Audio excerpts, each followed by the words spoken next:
السلام عليكم ورحمة الله وبركاته. ازيكم حبيباتي؟ عاملين ايه؟ يا رب تكونوا بخير.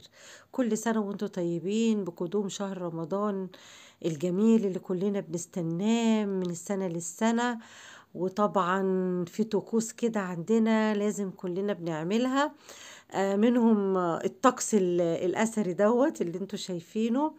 تعالوا النهاردة هقول لكم انا بعمله ازاي من زمان، من غير افتكاسات ومن غير الحركات اللي هم بيعملوها دلوقتي، اللي بيحط نشا واللي بيحط كركم والكلام ده، واللي بتحط رز. ما فيش الكلام ده خالص دوت. انا الفول بتاعي بعمله من زمان، كهرمان، زبدة، عجمية، كل دوت اللي بتسموه الفول زي ما انتوا شايفين كده.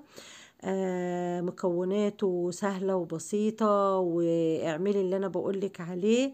لا الفول هيسود منك ولا هيجراله حاجة، وحاجتك هتبقى زي الفل.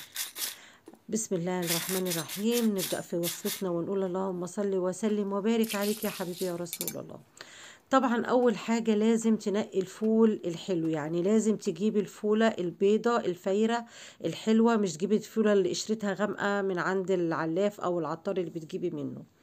تجيبي الفول تنقيه تغسليه، وبعد كده هو تنقعيه في مية لمدة من 6 ل8 ساعات، ما يقلش عن كده، عشان يديكي يعني فولة حلوة. الفولة بصوا بتزيد وبتبقى حلوة.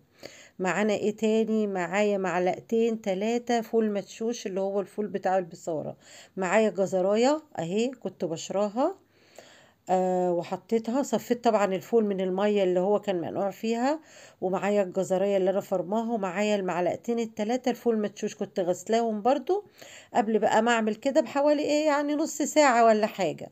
ومعايا نص كوباية عدس برضو غسلتها، وليمونة بشقها 4 أجزاء كده. الليمونة ديت بتخلي الفول طعم، وبتخليش الفول كمان يسود، يعني السر كمان في الليمونة دي. ولا تقولي لي بقى قربوناته ولا شوية سكر ولا الكلام اللي بنسمعه دلوقتي ايه، يقولوا لك ده نحط شوية كركم عشان يصفروا. لا لا لا لا، ما تعملوش الكلام دوت. طبق الفول بيبقى شكله وحش قوي، شفته كتير الايام دي عاملينه بالطريقة دي. لا هو ده الفول بتاعنا. واللي عايزة اقوله لكم، الفول ده انا كنت عاملاه من رمضان اللي فات، والفيديو بتاعه ما اعرفش ايه اللي خلاني ما صورتوش. ببص بقى كده لقيته، قلت طب والله اللي انزله الايام دي لحبايبي قبل رمضان، عشان اللي عايز يعرف يعمل الفول يعمله ازاي. هنا بقى الكلام خدنا وما قلتلكوش. انا بعد ما حطيت المكونات كلها في القدرة بتاعتي، جبت مية مغلية من الكتل ورحت ملياها على الفول وقلبته كويس ورفعته على عين البوتاجاز. بعد ما رفعناه على عين البوتاجاز ويغلي غلوتين، تروحي بقى ايه، تكوني حاطه السخان بتاعك يسخن. مش تستني بقى لما تعيني الفول وتحطيه عليه، لا، السخان محطوط في الفيشه ولا على الفاضي، لحد ما الفول ياخد له غلوتين 3 كده على البوتاجاز، تروحي رافعاه وحطاه على السخان. بس كده. وبعد كده ولا تفتحي عليه ولا تيجي جنبه الا بعد مرور كده ساعة ولا حاجة، تروحي تشوفي لو المية نقصت بتزودي مية مغلية وتقلبي الفول، تجيبي من قاع القدرة من تحت لفوق. بس كده هوت وبس، وتكمريه. وبعد كده هوت هتبصي تلاقي الفولة بتاعتك اهي زي الفل، بسم الله ما شاء الله، تحفة تحفة تحفة زي ما انتوا شايفين كده.